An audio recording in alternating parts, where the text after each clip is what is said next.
Dolphin fans. Let's go!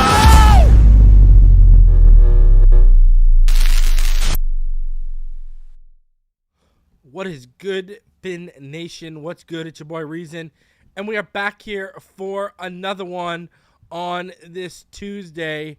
I hope all of y'all are having a fantastic start to your week, as we are now officially 2 days into it. And as you know, tomorrow, you know what day it is? Tomorrow's that hump day. So I hope all of y'all are having a fantastic start of your week. Remember, tomorrow I'll be live at 8:30 with Richmond Webb and Mr. Ballgame. And again, we're going to have a little training camp oriented show on topic surrounded by the rest of the news. And then be live around 5 o'clock on Thursday for Fin Too Deep with myself and Neil Driscoll as we continue to prep all of y'all for training camp, because the rookies report in 7 days. So we are getting there. Please do me the favor while you're here. Smash that like button. Subscribe if you're new. We are on our way to 12K. We are about, 310 away. Oh, 308. We are 308 away from hitting 12K. Let's get there. And please smash the like button, like I said. Subscribe if you're new. Smash that like button. Listen, if you cannot donate, please subscribe. It goes a long way in helping the channel out. Just taking that 1 second of your life to smash the like button. Pancake it like it's Teron Armstead pancaking a defender coming off the edge, all right? A couple things I want to talk about before we get into the news today.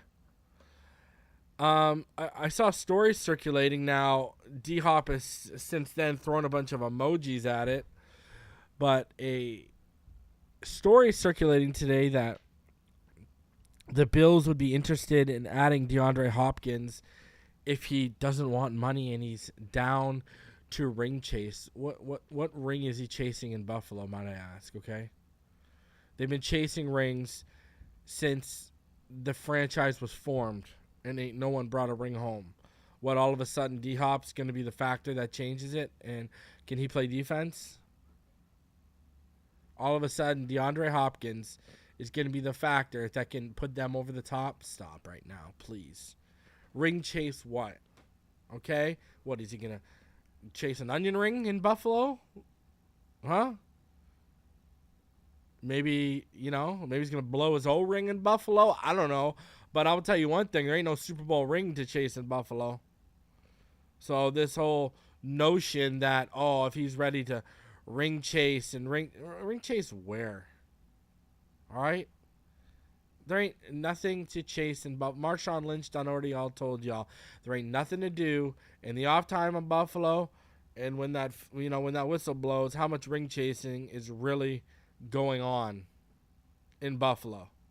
That's more like, I wouldn't call it ring chasing. I'd call it hope and dream chasing, because you're chasing the hope that you have a chance, and you're chasing the dream that you're finally going to be the Bills team that turns it all around. And I'll be the first one to tell you, this Bills team is not as complete as those Bills teams we saw in the early 90s that went to 4 straight Super Bowls. It just isn't.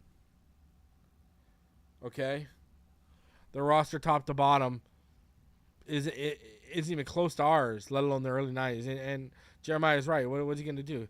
You're going to go to, Ralph Wilson Stadium, New Era Park, whatever you guys have decided to call it this year, and you're going to play Ring Around the Rosie on the Bills logo in the middle of the field? What ring is happening in Buffalo? There ain't nothing happening in Buffalo. Out here talking about rings. Please. Okay? Please. Those players are lucky. It's such a loser franchise. Those players and those personnel are lucky enough that they find women wanting to put rings on those fingers. Jesus. A bunch of losers over there in Buffalo. All right? I don't know what else to say. Shout out. I do know what else to say. Shout out to the homie Knight coming through, and he's out here gifting a membership. Appreciate you, Knight. And he made Q a member by gifting it. Appreciate it, man. Appreciate it, Q. Thank you very much, sir. Shout out to Q doing that thing. Shout out to Q. Gifted that one membership, and that will be the membership that Q has from Knight. So shout out to Knight. Thank you, Knight. Thank you, Q. Always out here. K. Nick says Niagara Falls in the summer is so pleasant. I know, man. It's only about like a 45-minute, 50-minute drive for me. I'll tell you this one. Maybe it's because I live near there or whatever the case may be, and I take it for granted. I don't know, but there's only so much you can do in Niagara Falls, right? Go on Clifton Hill. First of all, the American side of Niagara Falls is the worst, okay? You got to come to the Canadian side. You go up Clifton Hill. You go into the fun houses, the haunted houses. There's good food there and stuff like that. And then what? And then there's nothing but the casino. Right, and then it feels like you walk down to Niagara Falls. You're like, oh, cool, a lot of water and a big fall, and then you turn around and walk away. So, shout out to Mark Papelka for the $5 donation. Appreciate you for coming through. Another thing I wanted to cover too. Listen, I'm not going to give this person, clout or promote their name or anything like that, but I saw someone out here on Twitter. They claim that, they're a quarterback evaluator. We've seen this song and dance before. I've seen some of their evaluations before. Actually, I unfollowed them over, I forget whose evaluation it was, but it wasn't a Dolphin. It was someone else where I read it, and I was like, man, that's just totally inaccurate. And you claim your specialty is QB, anyways. And I guess this person put out a thread on Tua today, and I'm reading this thread, and it's clear he's obviously not a fan of Tua. But one of the things I read, and it just made me roll my eyes, and it just made me say to myself, I'm glad that not only did I unfollow this person, but I'm glad I call out these people who don't know what the hell they're doing. Someone actually tried to make a point today and say that Tua's pocket presence is quote-unquote meh. And I sat there and I had to double take on that take. And I said to myself, does this guy really believe this? We're out here now totally just making up fallacies because Tua has some of the best pocket presence in the NFL right now. And that's one of his superpowers. And we got someone coming up here and saying, meh. When I read that, I was like, man, the problem with social media is anyone can put anything in their bio. And there's going to be someone out there that believes it. When that's one take. And the reason why I'm bringing this up even is because I've never heard any evaluator, scout, or anyone say that. Anyone that matters or has credibility. I've never heard anyone with credibility say that. And when I read that, I was almost blown away because this person, to the point where they have QB in their handle, all right? Like they think they are a QB evaluator. Like QB is in this person's like Twitter handle. Okay, that's how much of a QB evaluator this person tends to believe they are. And when I read that, I was actually floored, man. I was like, some people just need to have their accounts taken away and just need to stop. Because this was a new level of reach has been attained by the Tua haters. Good for them. Always finding new ways to make themselves look like idiots and make all of us roll our eyes.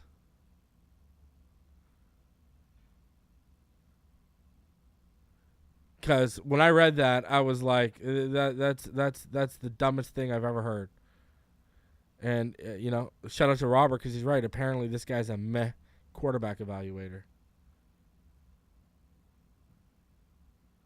And you can tell what he is. He's one of those people that doesn't grasp the efficiency aspect of the game. It's big. He's one of those guys you can tell he just gets off on big arms. You can tell that's exactly what he is.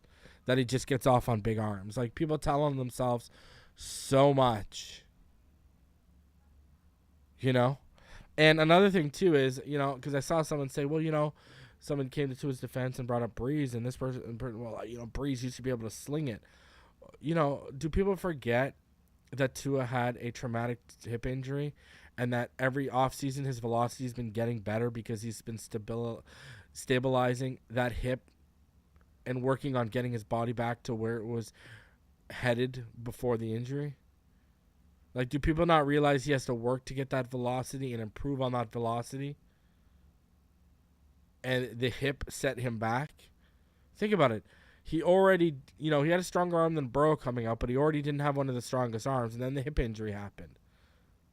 So he's got to stabilize the hip, get his arm back to what it was, and then build on top of that and get his arm as he continues to grow into his man body.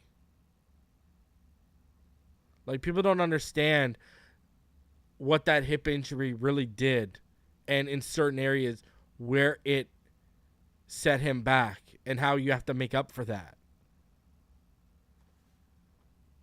You can just tell, man, these people that, and you're a quarterback evaluator, but you can't the context of the situation is left out. I just don't get it with some of these people. Because you know what I've always said since day one, since I started this channel, context matters. Context matters when it comes to stats, right? That's why, another reason why when Jerome Baker fans would get lost in the 110 plus tackles, and I used to say, okay, what's the context of those tackles? Again, it's not just Jerome Baker. You need the context of the tackles with all linebackers, because tackles can be a very misleading stat, right? Very misleading stat. And I've said this all before. So, just like sacks can be a misleading stat in terms of there's two ways you can look at it. Is this guy constantly beating double teams, or is the other guy on the other end getting the double teams and he's just feasting because it's just him one-on-one against, the second best, at best, blocker on that offensive line tackle-wise, or does that person have a low amount of sacks because they're getting doubled, but the pressure numbers are through the roof, so they're still disrupting passing plays and passing lanes even though sacks aren't happening, right? I mean, you can go both ways on sacks being a misleading number. I just showed you. A lot of statistics can be misleading, especially on the defensive side, you find. Offense is more cut and dry a little bit, but defense is, you got to start looking into things, right? And again, it's the same thing. I go back to Jerome Baker, like I mentioned here. It's the same thing, very misleading stat when, 70%, 75% of those 110 plus tackles are 3, 4, 5 yards beyond the line of scrimmage when the block's been released, and he either has to turn, around in pursuit and make the tackle, or the ball carrier is basically running, almost horizontal with him where he just has to turn, make the play, because he's disengaged. Now, when you start running into guys are fighting through blocks, shedding blocks, making a lot of their tackles in and around, a yard or two of the line of scrimmage, we're talking about a different thing here.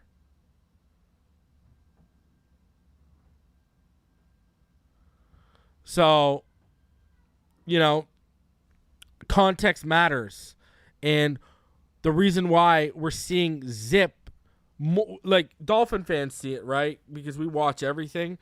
But the reason why we're seeing more and more zip every offseason from Tua is because he had to work back from stabilizing that hip, getting his velocity back to what it was when the hip injury happened, and then growing off that and increasing his velocity off his base velocity. Right? Context matters when it comes to these type of things. And it bugs me when people don't take that stuff into consideration. So, when I saw the arm strength, I was like, okay, here we go. But then when I saw the pocket presence, I was just like, oh my God, we got to relax here. We have got to relax here. A guy whose pocket presence has been hailed since college. I don't get it. I don't get it with some of these people. I really don't. Over 180 of you in the room. Please smash that like button. Subscribe if you are new. We got some stuff we're going to go over here. We are going to get into some Dalvin Cook stuff off the rip. I know some people are getting tired of it, but we got some stuff to talk about with Dalvin Cook. I want to talk about Waddle a little bit here. We've gone over, yesterday we went over execs, coaches, and scouts ranking the top interior defensive linemen as well as edge rushers. Well, the cornerback list came out. Playing off that, CBS released a list of the 10 NFL defensive players who could have the biggest impact on 2023. And then we're going to look back on a trade that recently happened, because it's going to tie into those two articles we're going to look at. I'm going to go over my biggest storylines heading into Dolphins training camp for all of y'all. I got my top 5 storylines. You're going to want to stick around for that. It's going to be a good one. And then we got a couple other things to go into. So we got a jam-packed show for a Tuesday for all of y'all. Let's get it in there. Again, we're getting up to over 200 in the room. Please smash that like button. Subscribe if you are new. Now, Cameron Wolf was on Good Morning Football today. We got a couple segments we're going to play today. But first, we are going to get into the Dalvin Cook and what he said, because it's very interesting. As you know, Cameron Wolf, one of the most plugged in national media analysts when it comes to the Miami Dolphins. And this is what Cameron Wolf said about Dalvin Cook this morning on Good Morning Football, if you missed it while you were at work. So right now, there's nothing imminent from what I understand. There's been discussions with the Dolphins in regards to Dalvin Cook as well as other teams. And from what I understand, he's received multiple offers, including one from the Dolphins. Not sure how formal that is at this point, but right now they're in the discussion phase. Dalvin clearly hasn't got exactly what he wants yet, and he's willing to wait. The next marker we have is training camp, 2.5 weeks. A lot of times the deadlines spur action, but talking to people close to him, he's willing to wait even further. If that number doesn't come right to him, he's willing to wait till maybe urgency picks up closer to the season. And the teams I've been told to watch the most are the Dolphins, also the Jets, and the Patriots, 3 teams in the AFC East. And so you have teams in the same division all trying to chase the Bills. Those 3 teams are probably the underdogs in their division, underdogs week 1. And so the question happens, does one jump the bullet? Does one up their offer a couple $1 million and make it happen? Right now, I'd say if everything's equal, the Miami Dolphins have the advantage because Dalvin Cook has made clear he wants to come home. He's a Miami native, and so he wants to be there, and they have a great need for him. Mike McDaniel could use another running back like Dalvin Cook to really exploit that offense. But one thing to watch is Dalvin Cook is a Miami kid, but he went to Florida State. And so he left his hometown team to go to another team that he fell in love with. And so could the Jets or Patriots be the Florida State in this situation if they ended up having an offer or a role that ended up being sexier for him? That's one thing to watch. Money plays a big factor in this as well. And so that's something I think we'll watch in the weeks ahead, training camp and beyond. Maybe not this week, but Dalvin Cook's still a big fish out there. Does he end up with the fish, although they're not fish? It is crazy that Yeah, they're mammals. Come on, Cam. Anyway, so a couple key things to take away there. He says nothing's imminent from what he understands, but also kind of similar to what Jeff Darlington was saying about there's no hard deadline for him. You know, I don't like the sound of him willing to wait near the season. I mean, you got to get in the room and you got to get acclimated. Now, he's experienced in our offense and what we run. I get all that. But I'd like to get him experienced and used to the personnel if he's going to come here. But there you go. According to Cam Wolf, nothing is imminent. And, you know, he talked about the three teams. All of y'all know. Us, the Jets, whatever. And another team he mentioned there were the Patriots. Now, Patriots are a team that I have mentioned, not based on any sourced info, not based on anything like that, just based on the process and me feeling everything out. And I've said this before, if they were going to whiff on DHop, I wouldn't be surprised if they tried to involve themselves in the Dalvin Cook sweepstakes. And here we are. Now, they got Ramondre Stevenson, so I don't know how pressed they really are to get something done with Dalvin Cook or how interested at the end of the day they really are in Dalvin Cook. But it's interesting to me, and we talked about this on the channel before it happened, that, you know, we felt on this channel that, hey, or I felt that, you know, if they whiff on DHop, this could be a play for them to try and add another name. You know, I know he doesn't want to play. You know, I know his preference is not to play in New York, it's to play in Miami. I'm sure his preference is not to play in Foxborough, Massachusetts as well. You know what I mean? But again, let's talk about the Patriots for a sec. I don't see the Patriots coming up and making an offer that's going to be near enough to get this done. The Jets are the one that I feel like might get desperate because they feel with the addition of Rodgers and what they've built that they have a chance to make the playoffs and make some noise in the playoffs maybe. So I could see them getting desperate for Dalvin Cook. I could see that happening maybe. But, you know, I don't expect this to happen, you know, in regards to the Patriots. I just, you know, I could see them being interested, but that's going to be a swing and a miss. Nothing's going to happen there. The Jets remain the only team I'd be worried about out of the ones that he just labeled. You know, even it's the same reason for the Denver Broncos. I mean, we saw what Russell Wilson was last year. Did Russell Wilson give them hope that, okay, they're going to turn Sean Payton's got to do all his installs and get his personnel the way he likes it. Like, they've got a lot to go on in year one, and the way that, you know, that team has weapons, you know, Jerry Jeudy, Cortland Sutton, if he can stay healthy, et cetera, et cetera. But I just, you know, it falls, the Patriots fall under the same label as the Broncos to me. They look like they're going to be underachieving teams unless they offer you like life-changing money. We're talking like 12, 13 million, or they're offering 10 million and everyone else is offering 5. What's the point? Because, I mean, we talked earlier in the opening about DHop ring chasing. Right now, I know Dalvin Cook is worried about, this is not just about money for Dalvin Cook. Yes, he wants to be paid respectably, right? That's why he won't play for less than $5 million a year. Yes, he wants respectable. He doesn't want to but he doesn't want to reset the market. Why doesn't he want to reset the market? Because he wants to get paid respectfully, but also play for a contender where he can contribute and help them win a championship. So, team build, team outlook, team projection matters for Dalvin Cook. You know, Boomer Esiason up here yesterday claiming that the Minnesota Vikings have a $7 million offer on the table. Take away the fact that they cut him to make money. Okay, take away that all the fact how that would look if he went back to that scenario. On top of that, is Minnesota ready to win anything? And D, you're 110% right. Ring chasing KC. The problem is KC has less than like $1 million worth of cap right now.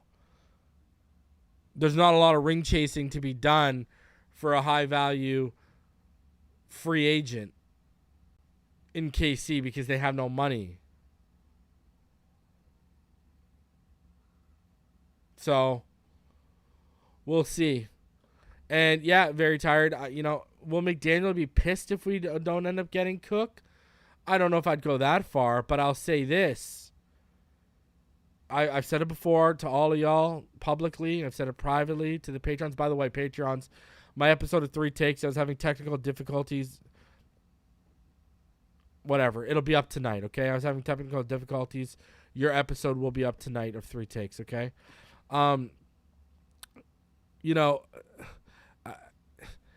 I just,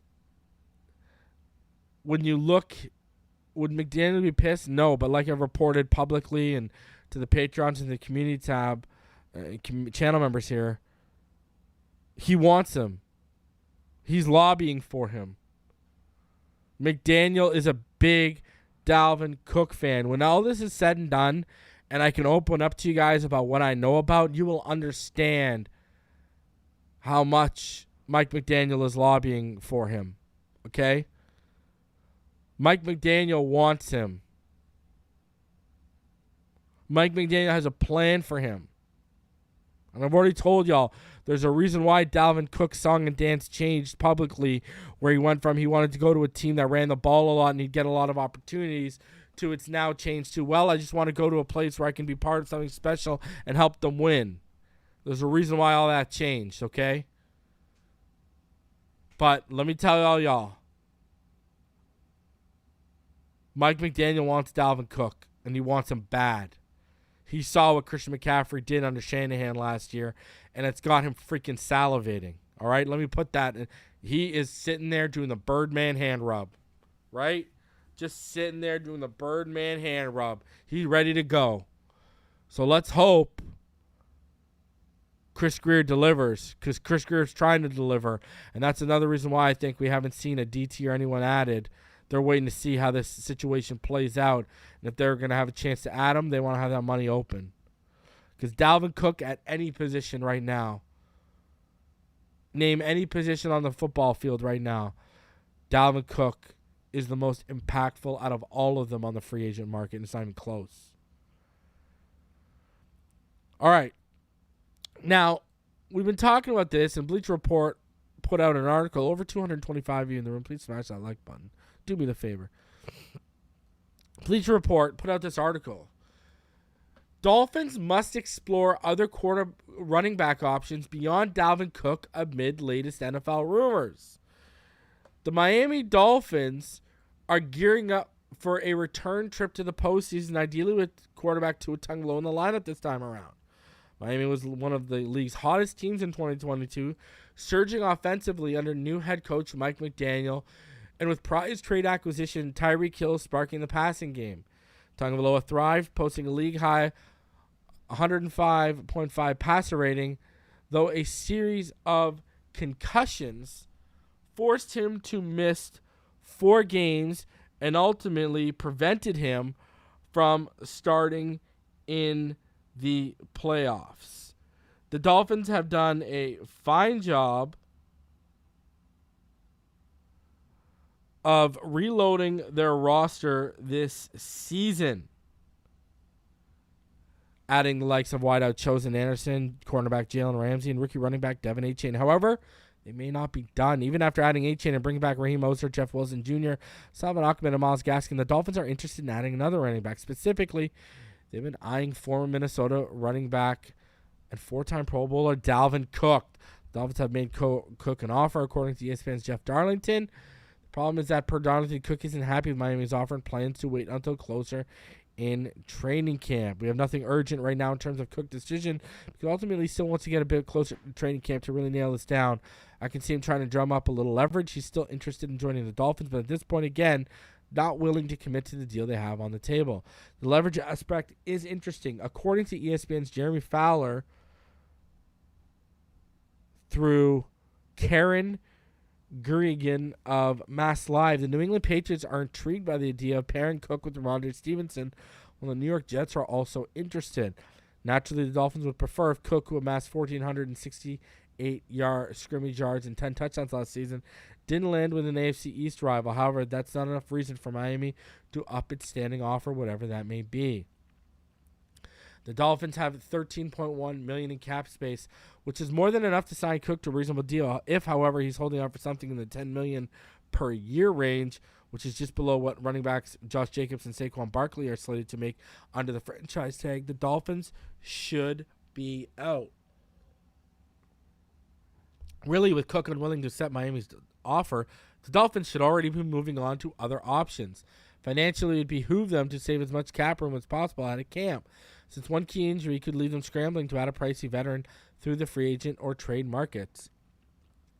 Backloading Cook's contract could be an option, but that's potentially problematic, with Tagovailoa already extension eligible and Jalen Waddle is eligible for a new deal next year. Pushing substantial cap dollars into future years to get Cook on the roster now wouldn't be financially responsible. Cook, it would seem, wants to be paid like the every down back he was in Minnesota. The problem is that Miami probably doesn't have that role available. Dating back to the start of last season, McDaniel's offense has flowed through Tagovailoa, Hill, Waddle, in the passing game. Miami ranked 31st in rushing attempts in 2022. The Dolphins also have a solid rotational duo in Mostert and Wilson, each of whom averaged 4.6 yards per carry with Miami last season. Cook only averaged 4.4 yards per carry last season, though he did haul in 39 receptions, only 19 fewer than all of Miami's running backs combined. But if the Dolphins want a receiving back and rotational runner, there are other options on the market, including Kareem Hunt, J.D. McKissick, and Rex Burkhead, all likely to be significantly cheaper options than Cook. A-Chain will also help fill in the receiving back role. A-Chain is the ultimate change of pace and third down back. It's hard to imagine he can be a true lead back in the traditional sense because of his size and strength issues, but he has elite athletic ability, a smart running style, and complete profile as a third down back. The group Miami has should be serviceable, even if the 2022 numbers, ranked 25th in rushing yards and 19th in yards per carry, don't showcase that fact.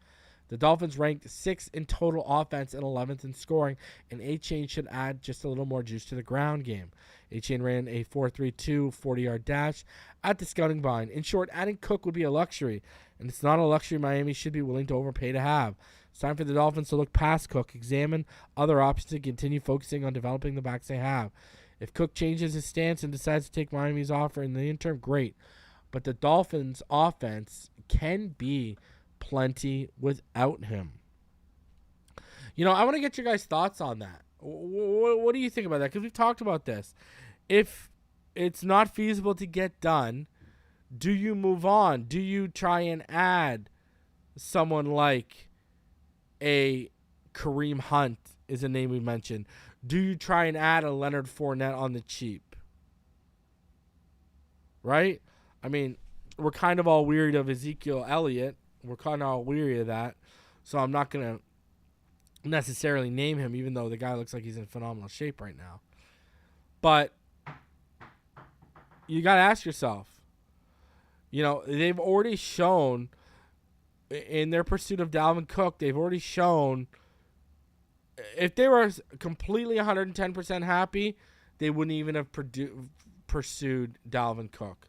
But the wear and tear of the season has proven to be too much for most of the careers of Raheem Mostert and Jeff Wilson Jr.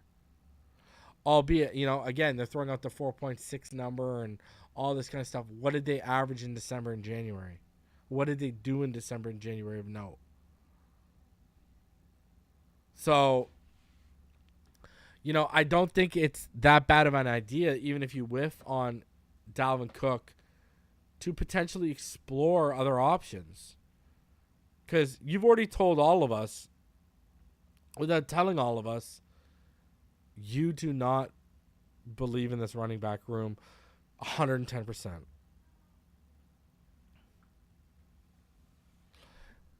You don't.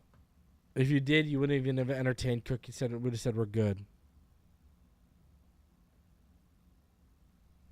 So, and, you know, Salvin Ahmed, Myles Gaskin. Are they really going? You really got faith in those guys if Raheem Mostert or Jeff Wilson go down? I got faith in A-Chain because ain't no one a bigger Devon A-Chain fan than me. But even I can still admit, even he's an unknown yet. We don't know. We haven't seen him on the football field yet. I still think he's going to be one of the best receiving backs in the NFL by the time the season's done. I believe that. So, you've showed us you don't have the faith into December and January in these guys. Your pursuit of Dalvin Cook has said you are still looking and willing to upgrade that running back room. If you whiff on Dalvin Cook and you really want to go this committee approach, look at the Kareem Hunts. Look at the Leonard Fournettes. Add them to the room.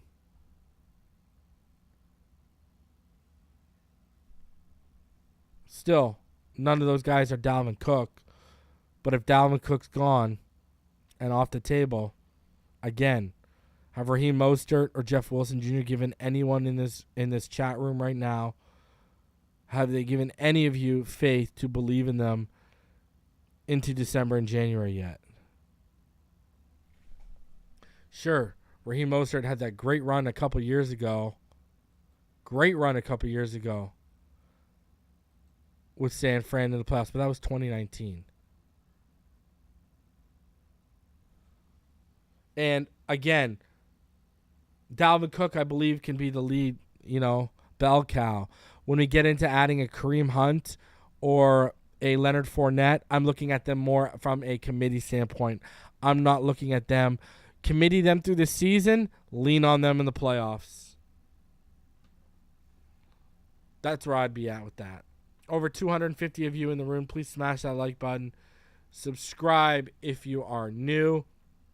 Now, over the last couple days, ESPN has been out here courtesy of Jeremy Fowler. You remember in the offseason, first Jeremy Fowler, ranked every roster and such, and he ranked as one of the best rosters in the NFL. But now they've been taking polls with NFL execs, coaches, and scouts to rank top 10 at multiple positions. So far, they've done off-ball linebacker, interior defensive lineman, as well as edge rushers. Now, we had 2 honorable mentions. Christian Wilkins made the honorable mentions in interior defensive lineman, and Jalen Phillips made the honorable mentions in pass rushers. Now, today, they released the cornerback list, and the execs, coaches, and scouts ranked the NFL's top 10 cornerbacks. So, here we go. Number 1, Patrick Surtain jumps from 7 last year on the ranking in this same list to now he's 1. Big jump. Sauce Gardner ranked number 2 after 1 year. Number 2. That guy's got a lot of hype to live up to. Number 3, Jalen Ramsey. Let's go. People out here, but the haters are still out. You can still find the haters in this article. All right? Look at this.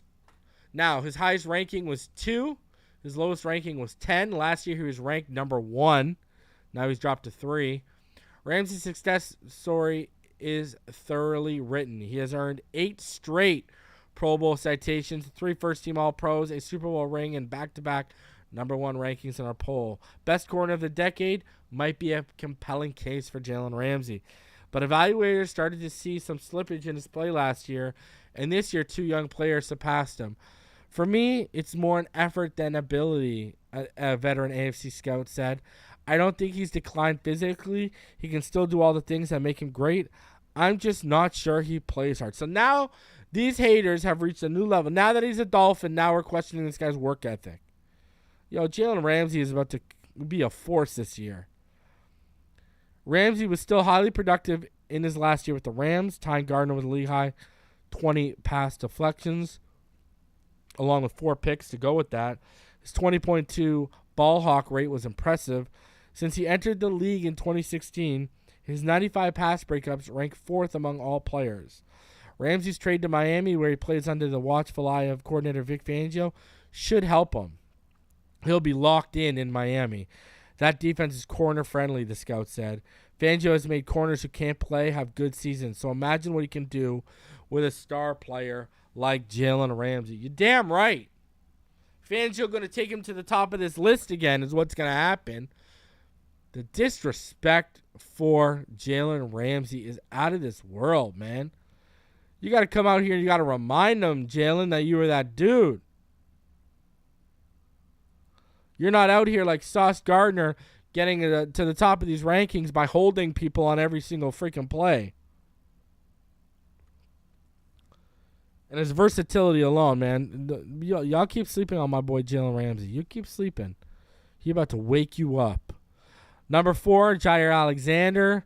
Number 5, Darius Slay. Number 6, Marlon Humphrey. Number 7, Marshawn Lattimore. Number 8, Trevon Diggs. Number 9, Denzel Ward. Drops from 6. Number 10, AJ Terrell. I can't believe someone ranked him number 2. And then honorable mentions. There is Xavien Howard, ladies and gentlemen. Howard is a proven commodity with 28 interceptions since 2017. He's still got great ball skills, physical. A national NFL scout said, I wonder how he's going to age because some of those bigger corners don't age well. You have to be able to run. Howard turned 30 earlier this month. He is on his way down, but will have a good year due to scheme and is finally healthy. An AFC scout did say about Xavien Howard. So there you go. There you go. Two Dolphin players make this. You got Jalen Ramsey at 3. And you got Xavien Howard coming in on honorable mentions. I'm going to make a bold prediction. This list next year, Xavien Howard going to be in that top 10. And Jalen Ramsey is going to rise from number 3. Watch this year. I'm telling y'all. It's going to happen. It's coming. Be prepared. All right? Be prepared. So, we'll see. We'll see. You know, new defense. He's now under the godfather of that defense. He ran obviously similar defense in LA, but now he's under the godfather's watchful eye. And he's going to be moving around. He's going to be in that star role a lot. So, you're going to have a big year from Jalen Ramsey, and I think you're going to have a big bounce back year from Xavien Howard. I didn't expect to see Xavien Howard in that top 10. I really didn't, based off of what happened last year. So, the shutout. It's Jalen Ramsey. Make those haters eat crow this year, sir. Now, CBS on the same token, they came out with an article, and they were talking about the top 10 defensive players who could have the biggest impact on the 2023 season. Now, they mentioned Javon Hargrave, Jalen Carter in year 1. Everyone knows a huge Jalen Carter fan over here. Huge fan. But Aiden Hutchinson, they think he'll have a huge year. They think Von Miller's going to have a bounce back year. Roquan Smith, Demario Davis, they think Sauce will have another big year. They think Jalen Ramsey is going to have a big, impactful year. The Rams were eager to unload his big deal while rebuilding, but the Dolphins should benefit in a big way. The former Pro Bowler may be approaching the end of his prime, but his unwavering confidence and technique is still far above those of his many peers. Now opposite Xavien Howard and under Vic Fangio, he's got a chance to become a new face of the Dolphins. And I agree with this. You know, like, I think Xavien Howard, more than likely, this is probably going to be Xavien Howard's final year. I saw someone in the chat ask about, you know, how Cam Smith will play out with Kader Kohou and Nick Needham. Well, Nick Needham and Kader Kohou are mainly going to be in the slot. Cam Smith is going to be the backup boundary. I think he'll play some slot as well, but Cam Smith is probably going to be the next guy up when it comes to the boundary. That's where I see him. That's where I see him fitting in there. So, you know, I think Jalen Ramsey's going to have a big year, man. Big year. And I think Xavien Howard's going to reap the benefits of it. I keep talking about this. We know how good Xavien Howard was when Byron Jones was healthy. Well, Jalen Ramsey is 10 times the corner Byron Jones is. 10 times a defensive back.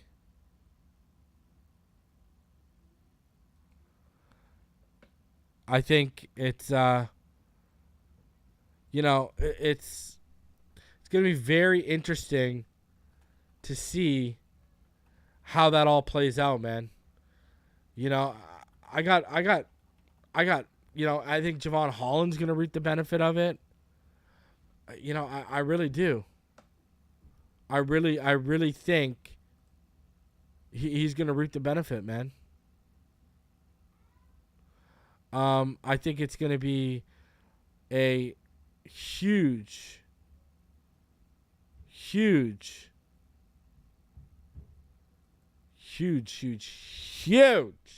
year for that secondary.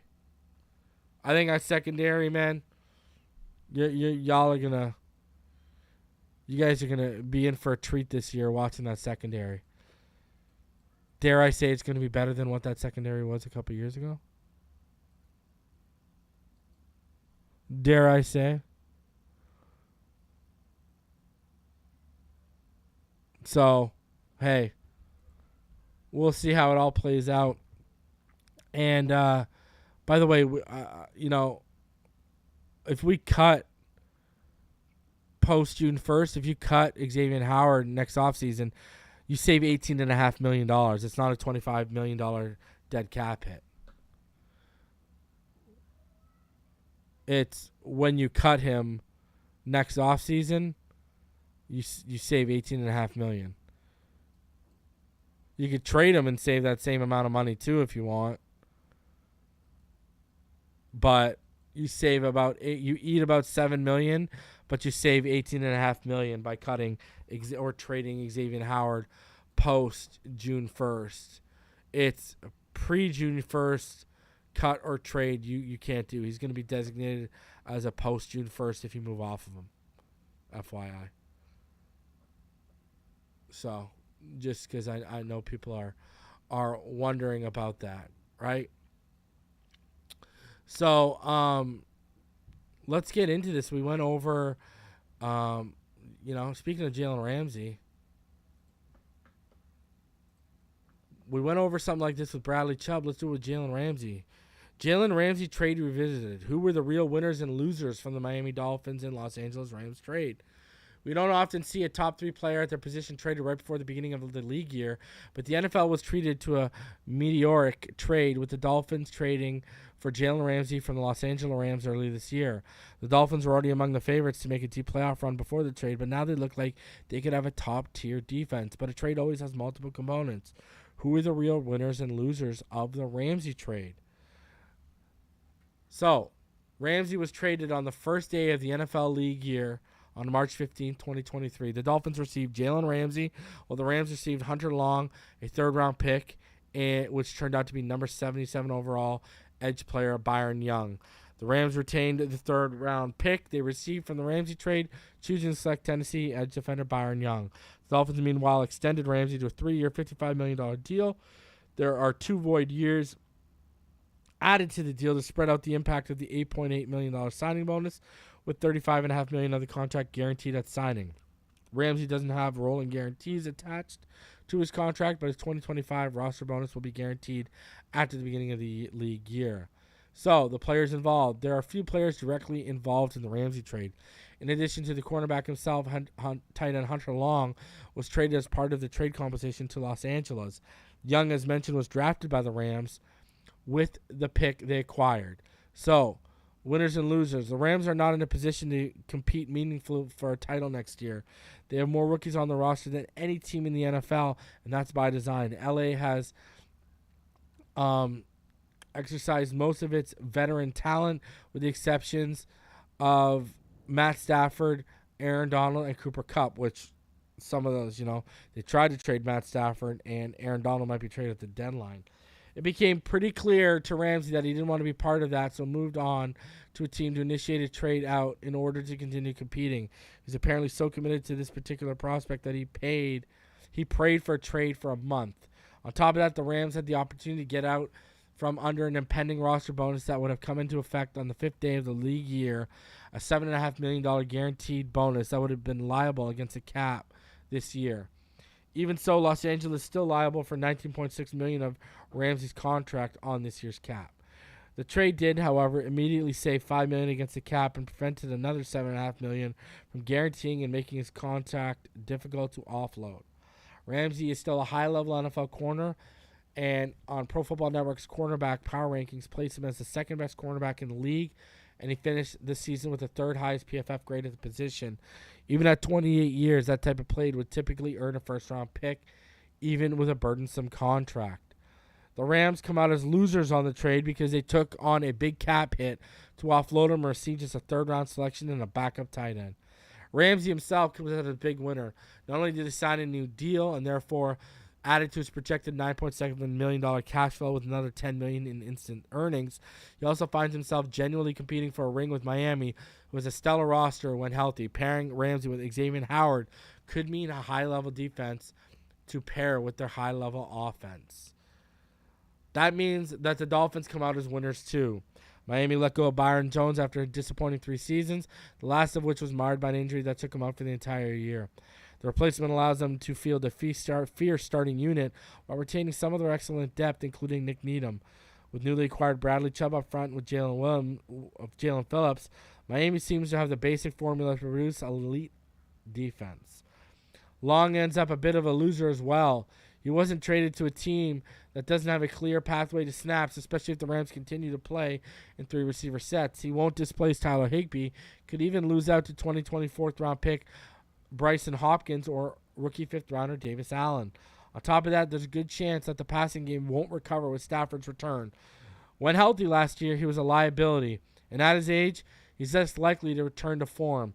Even if Stafford's the same quarterback he was in 2021, the offensive line has gotten worse, and so has the receiving environment. It's simply more difficult to generate receiving yards and use those yards to earn a bigger contract. Conversely, Young is a bit of a winner. While the Rams aren't likely to be a very good team in the near future, they could be a contender in the future with the Tennessee edge under contract. Young has a clear path to a starting job and will get to play alongside Aaron Donald, the best defender in the NFL. He's in a very good environment. It's a big trade that should have enormous ramifications for the AFC East and the NFL, but the number of direct winners and losers is relatively small. So there ain't no doubt about it. The Dolphins come out as winners in their recent trade with the Rams. Hey, no lies detected by me. Let me say that. No lies detected by me. And we're going to look like real big winners when we go out there and we add a ring to it, baby. Let's go. And a deep playoff run. Let's go. Let's go. All right? Now, continuing on. Finally here, we got to get into it. My top storylines heading into 2023 Miami Dolphins training camp. Let's go. So, let's start with number 5 for me. Defensive depth concerns. You know, we've talked ad nauseum about the lack of a nose tackle right now behind Raekwon Davis. Is this team going to add an interior defensive lineman? Are they going to add an interior linebacker? We know, what's the deal? You're going to be defending on either AVG, who's making a position change, Duke Riley, who's a special teamer, or Channing Tindall, who looks like he can't get it all together yet if one of those guys go down. And with David Long's injury history, and, is this going to happen before camp? Is this going to happen throughout camp? There are defensive depth concerns on the first 2 levels that need to be addressed. Do they have this much faith in Brandon Pilley? I've asked this question. So it's going to be interesting to see how the defensive depth concerns really play out. But I think that is a top storyline to watch heading into training camp. Number 4 for me is Skyler's second year. We've heard about Mike White's arm.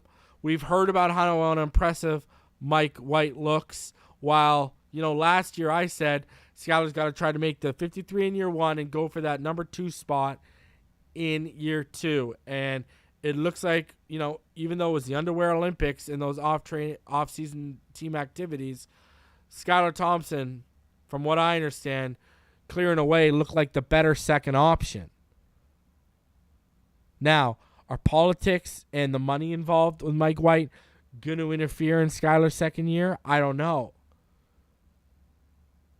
But Skyler's second year, to me, is a very interesting storyline to watch, especially with the durability concerns we have with quarterback 1 over the last couple of years. So Skyler's second season could be a huge storyline this year, even just heading into training camp. I mean, I want a team where I don't care what you paid Mike White. If he looks clear and cut above him, slot him in as that second guy. Don't let dollar signs going into Mike White's checking account affect or impact Skylar Thompson's ability to climb the depth chart. I still think he's going to beat out Mike White. I really do.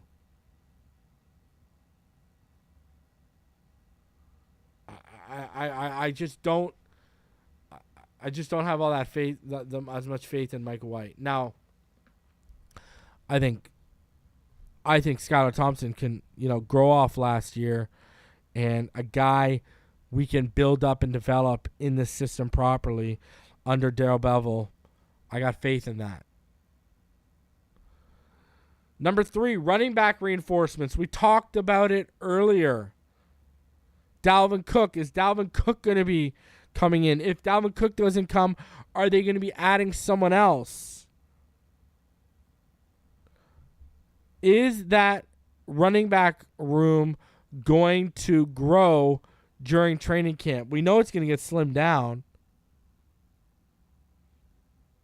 I think Myles Gaskin's days, Cook or not, are pretty much numbered.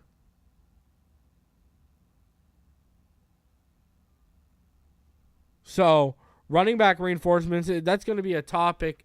Until Dalvin Cook signs, that's going to be a legitimate topic. But also, what if Dalvin Cook signs? Are they going to look into other options? They've told us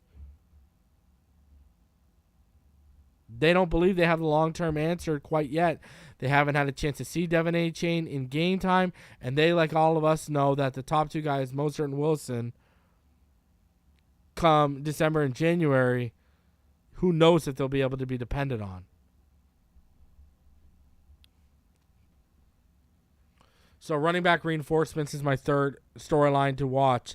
Number 2, this is a big one. I think we're all interested to see how this offensive line shakes out.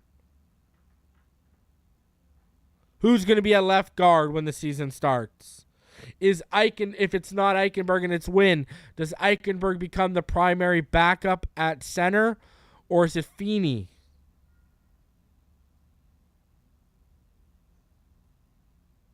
How does Austin Jackson look? Right? How is Austin Jackson going to look at right tackle?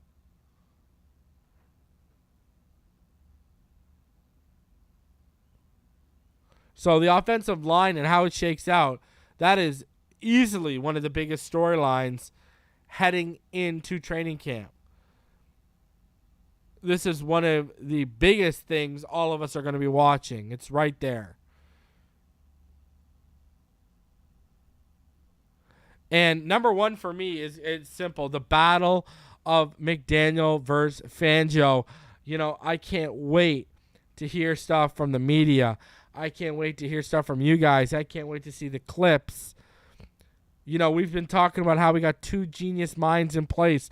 One running the offense, one running the defense. We got other genius minds like Darrell Bevell and such installed here too. But I'm talking about we got 2 mad scientists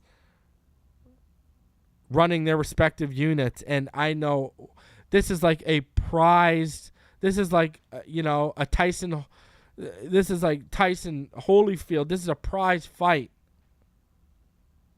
This is a prize battle of the minds.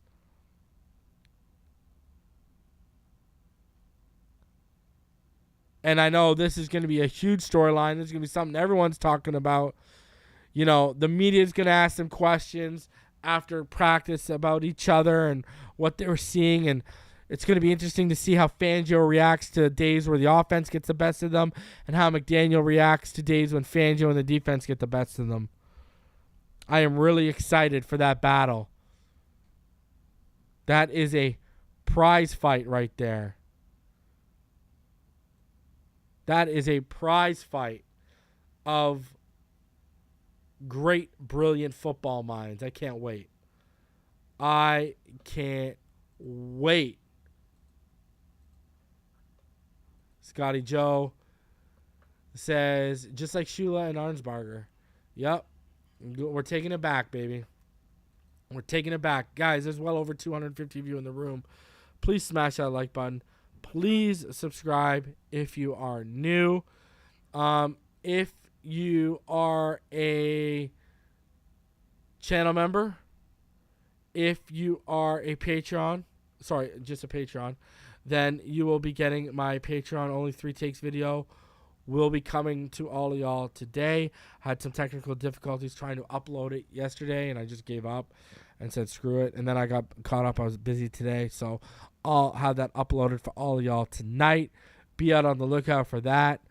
And then tomorrow, I'm going to be live at 8:30 with Richmond Webb and Mr. Ballgame. And then around 5 o'clock on Thursday, be on the lookout for me and Neil and another episode of Fin Too Deep as we continue to get you prepped and ready for training camp. We are a week away from the rookies reporting and about 2 weeks away from the vets reporting. We are right there, baby. Football back. Let's get it. So please do me the favor, guys. Smash the like button.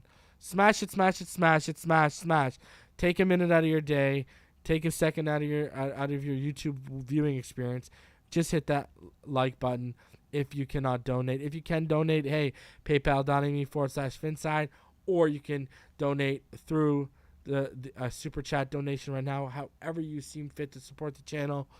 The minimal I ask for is smashing the like button. Thank all of y'all for coming through. I will see all of y'all tomorrow. Until then, you already know what time it is, baby. Fins up all day, every day.